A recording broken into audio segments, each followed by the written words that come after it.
যারা নদীপথে যাতায়াত করেন অথবা নৌবাহিনীতে চাকরি করেন বা নদী বা বড় সমুদ্রেতে যাতায়াত করেন, ভয় পাচ্ছেন, তাদের নিরাপত্তার জন্য আল্লাহ তাআলার কাছে আশ্রয়ের জন্য একটি গুরুত্বপূর্ণ কিন্তু মন্ত্র বা দোয়া নিয়ে উপস্থিত হয়ে গেছি আপনাদের মাঝে।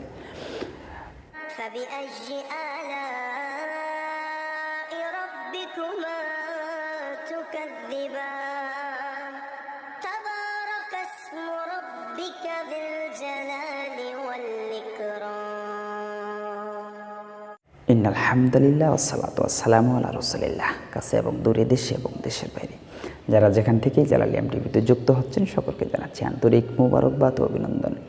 প্রিয় দর্শক শ্রোতা, ইতিমধ্যেই আপনি যদি একজন নতুন সদস্য হয়ে থাকেন অবশ্যই আমাদের জালালী টিভিকে সাবস্ক্রাইব করবেন। নিত্য নতুন ভিডিও সকলের আগে পেতে অবশ্যই বেল আইকনে চাপ দিয়ে রাখবেন, কারণ প্রতিদিন আমরা এই ধরনের একটি করে ভিডিও নিয়ে আপনাদের মাঝে উপস্থিত হয়ে থাকি। সেই সূত্র ধরে আজকেও একটি ভিডিও নিয়ে উপস্থিত হয়ে গেলাম আপনাদের মাঝে।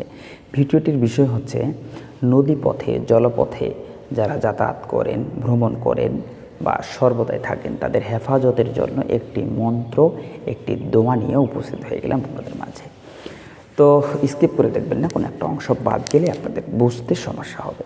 প্রিয় দর্শক শ্রোতা, যারা নৌবাহিনীতে চাকরি করেন বা নৌকা পথে চলেন বা নৌকাতে চাকরি করেন বা জেলে যারা আছেন, তারা হেফাজত থাকার জন্য, ভালো থাকার জন্য আল্লাহ তাআলার কাছে সাহায্য চাওয়ার মতো একটি মন্ত্র, একটি দোয়া।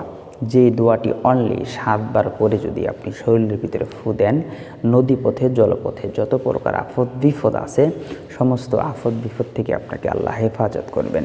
প্রিয় দর্শক শ্রোতা, তাহলে যেই মন্ত্রটি দিব, এই মন্ত্রটি অনলি আপনাকে 7 বার পড়তে হবে, পরে শরীরে ফু দিতে হবে এবং আল্লাহ তাআলার কাছে এটা চাইতে হবে, আল্লাহ আপনি আমাকে হেফাজত করেন। প্রিয় দর্শক শ্রোতা, তাহলে আপনাকে কোনো আফত বিপদ জলপথে আক্রমণ করতে পারবে না ইনশাআল্লাহ, যদি আল্লাহ তাআলা সহায় হন, দয়া করেন, মায়া করেন। প্রিয় দর্শক শ্রোতা, কথা না বলে চলেন আমরা মন্ত্রটি শুনে আসি। জলপথে যাতায়াত করিবার মন্ত্র। করিম করিম আল্লাহ দিবে বাঁচাইয়া, তামাম জাহান বিচে তুমি তো সুলতান, তুফান হইলে আল্লাহ দিবে বাঁচাইয়া, দোহাই দোহাই তেরা দোহাই কিবরিয়া। প্রিয় দর্শক শ্রোতা, ভিডিওগুলি ভালো লাগলে অবশ্যই আমাদের জালালী টিভির সাথেই থাকবেন। যারা যেখানেই থাকেন সুস্থ থাকেন, সুন্দর থাকেন। দেখা হয়ে যাবে অন্য কোনো ভিডিওতে। আসসালামু আলাইকুম ওয়া রাহমাতুল্লাহি তাআলা ওয়া বারাকাতুহু।